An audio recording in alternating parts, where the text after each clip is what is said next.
We got boots, we got liners, we got heavy socks, nightmare material.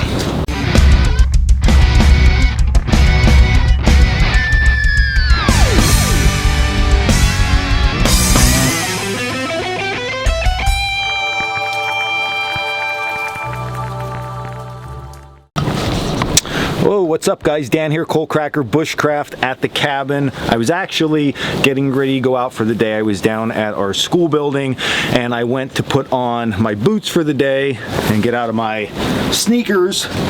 And I thought, hey, I got some new stuff for my boots and I want to talk about these liners and why I put them in these boots, and if you're going to go with bean boots, what you need to do to wear them comfortably. So I wear bean boots. That's these old school looking hunting boots, generally 3 out of the 4 seasons. In the summertime I do wear like more of a trail runner type shoe, a sneaker. I think it's just a little bit more comfortable, especially if you're moving fast over terrain and they dry out really nice and easy. But in all the other seasons with wet grounds and then when it gets cold out, I need something other than just a sneaker to wear. So I originally bought these boots because I just love the tradition of them. They look old school and I'm like, I'm gonna try them out, and then I absolutely fell in love with them. And you know, I've been wearing these things for years. So a couple things with these, if you're thinking about maybe getting new boots for the winter time, is number one, if you have bad feet or ankles, I would say probably not buy these. These are very soft boots. You can see they're like up in here, there's no support, and down through here, very little, because it's just rubber, very little support down through here. It feels almost as if you're walking with a moccasin on. So if you need a lot of support around your ankles and feet, they're probably not the boots for you. If you're just a normal person though, you will quickly get adjusted to these things. You got to just wear them a couple times and in your feet and your ankles, they'll start to feel better and you will be good to go. But one of the biggest problems with bean boots, okay, is that people say my feet are freezing in them.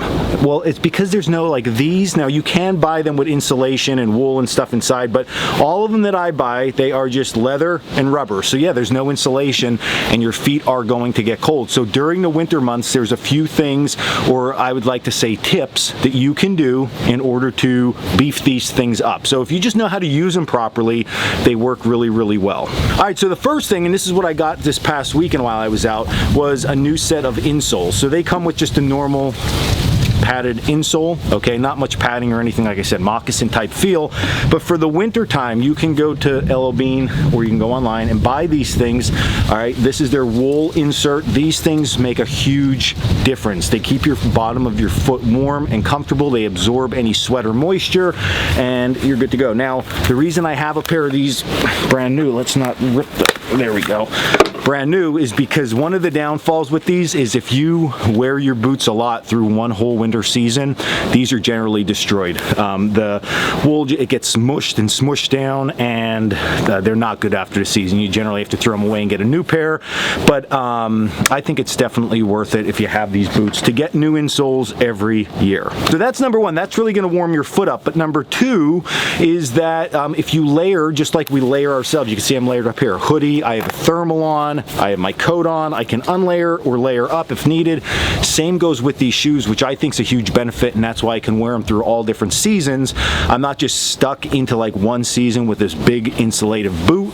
So to do that, again, just layering your footwear. So with bean boots, generally, like I'm a size 12, so these are a size 11. You normally have to size down, and even sizing down, there's going to be some extra room in there. So they're not going to be super snug with just a thin sock on, okay, which is nice because when you add your liner, that's going to take up some of that room. And then if you keep your thin sock on and it's real cold, you can put a heavier wool sock on over that, and you generally are not crushing all of that down inside. There's still a area for your foot to breathe. It's not crushing down all the wool. It's comfortable, and that will vast majority of the time keep your foot nice and warm and comfortable. At least it does for me and all my instructors.